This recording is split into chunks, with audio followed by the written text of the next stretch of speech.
Donc on reprend, plus 3 moins 4. Donc la règle nous dit, vous devez additionner avec l'opposé du deuxième nombre. L'opposé de moins 4, c'est plus 4. Et ça vous donne, C est égal à plus 3 plus 4, ça c'est 3 plus 4, c'est 7. Voilà.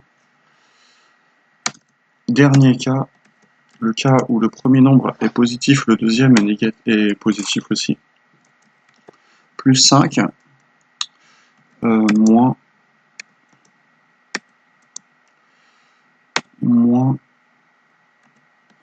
plus 3. On applique la règle nous dit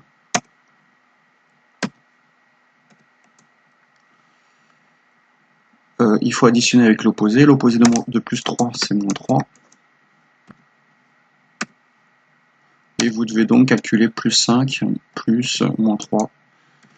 Vous avez 5 signes plus et 3 signes moins. On fait la bataille, il reste plus 2. Voilà. J'écris plus les détails en forme simplifiée. Ceux qui veulent le faire et qui ont besoin, vous pouvez le faire tout seul maintenant.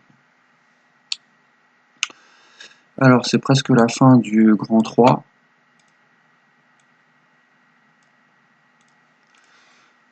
Dans le grand 3, il nous reste une petite chose à voir, c'est que il va pouvoir se passer une chose, c'est qu'il va pouvoir y avoir plusieurs signes moins et un enchaînement de signes moins. Alors c'est un petit peu particulier. Alors il se peut qu'il y ait cet affichage là. Vous avez par exemple E est égal à, par exemple, plus 4 moins 2. Attendez. Voilà. Il se peut qu'il y ait plusieurs parenthèses avec des signes moins imbriqués les uns dans les autres. Et bien dans ce cas-là, il va falloir traiter les choses comme ceci. Je vais me poser la question. Les signes moins, si je les regroupe deux par deux, est-ce que je peux pas faire quelque chose et puis donner un sous-résultat? Je trouve pas mon outil habituel, c'est là. Hop.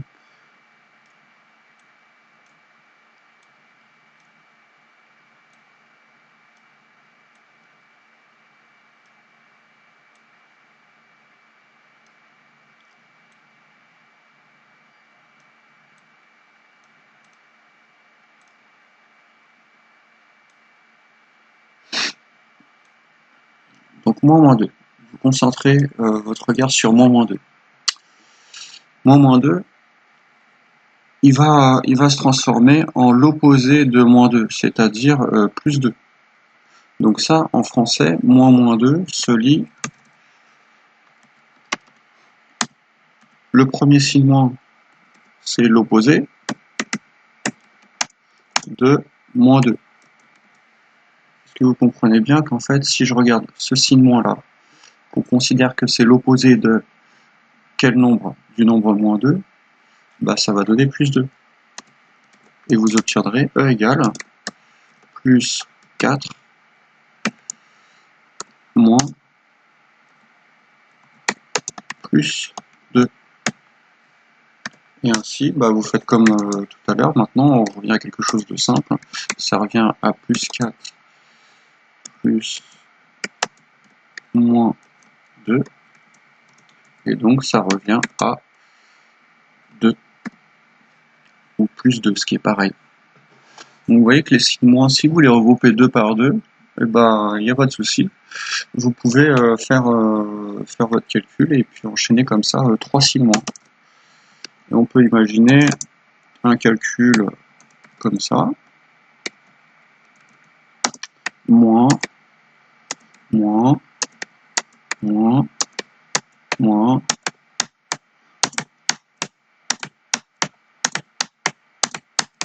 Voilà. 1, 2, 3, 4, 5, 6, 7, 8. 1, 2, 3, 4, 5, 6, 7, 8. Et puis, bah, simplement, quand vous avez ça, il faut pas en avoir peur. En fait, puisque les signes moins, avec l'exemple du dessus, si on les regroupe 2 par 2, à chaque fois, ça devient plus.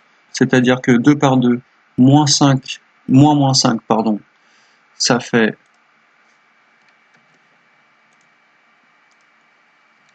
hop, ces deux-là ensemble, ça fait plus 5 en dessous, là, moins 5, ça fait plus 5. Si je regroupe les deux suivants,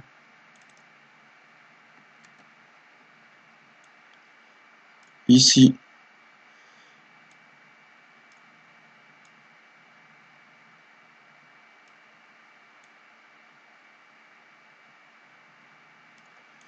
les deux suivants, ça va donner plus aussi. Je regroupe les signes moins 2 par 2 et à chaque fois, ça me donne un plus. Donc, comme ça, c'est simple.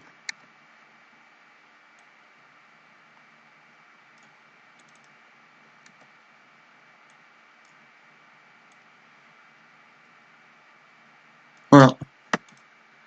Je regroupe mes signes moins 2 par 2. Ici, le dernier, ça va donner plus 5. Les deux signes moins, ça va donner plus. Les deux signes moins, ça va donner plus. Les deux signes moins, ça va donner plus. Au final, on aura plus 5. Au final, ça, c'est juste un calcul pour embrouiller tout le monde. Ce calcul-là se résume en mettant plus 4 moins plus 5. Voilà.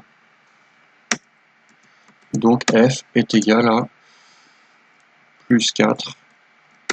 Les parenthèses sont pas obligatoires sur le premier, quand il n'y a pas de calcul avant, et moins 5. Voilà. Ce qui donne f égale moins 1. Si jamais il y a un signe moins qui vient s'intercaler là-dedans, un signe plus pardon qui vient s'intercaler là-dedans, et que par exemple vous avez un dernier exemple qui est g est égal à moins 2 moins entre parenthèses moins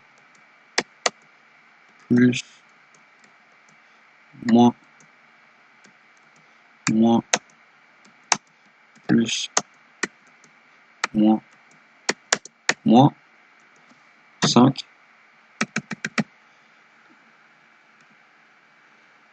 Un, 2, 3, 4, 5, 6, 7. Alors, si vous avez ce calcul-là, c'est un peu le même principe. Vous regroupez les signes moins 2 par 2.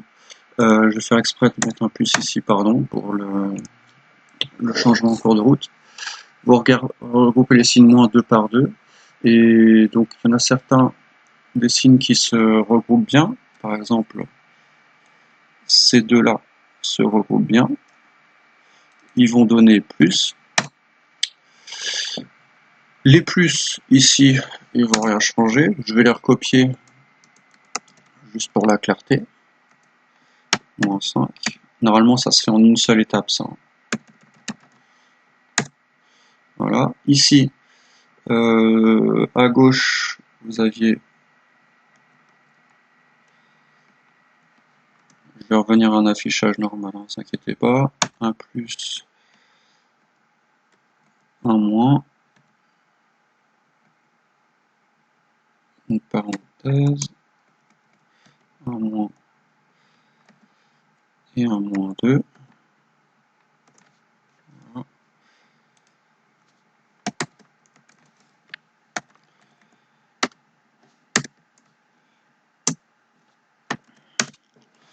Donc voilà, j'ai réécrit exactement le même calcul. Le seul truc que j'ai changé, c'est que ces deux moins, je les ai regroupés en plus ici, que vous voyez entouré en jaune. Et maintenant, vous avez un signe moins à gauche qu'on va pouvoir regrouper avec le signe moins à droite. Et si on regroupe 2 par 2, on a donc un signe plus qui apparaît ici.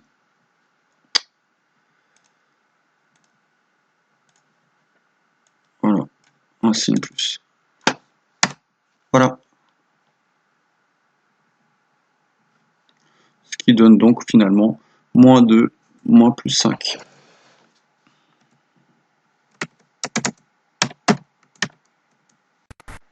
disais donc, on trouve ici G égale moins 2 au départ, moins plus 5. Voilà, ce qui donne G est égal à moins 2, moins 5. Alors, plus moins 5. Voilà. G est égal à moins 2 plus moins 5, ça fait moins 7.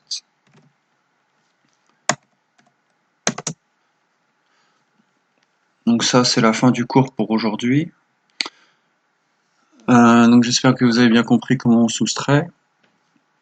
Au final, la règle, au départ, vous avez vu qu'elle est plutôt étrange. Elle permet de transformer un signe moins, une soustraction, en mettant une addition à la place et en changeant le signe qui suit, le signe du deuxième nombre.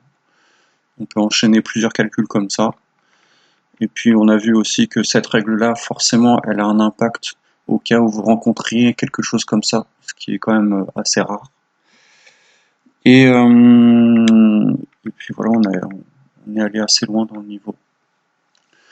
Je vous laisse noter ça, je vous laisse comprendre ça, et puis refaire les exemples A, B, C, D jusqu'à G, tout seul à la maison pour voir, et puis on fera des exercices demain.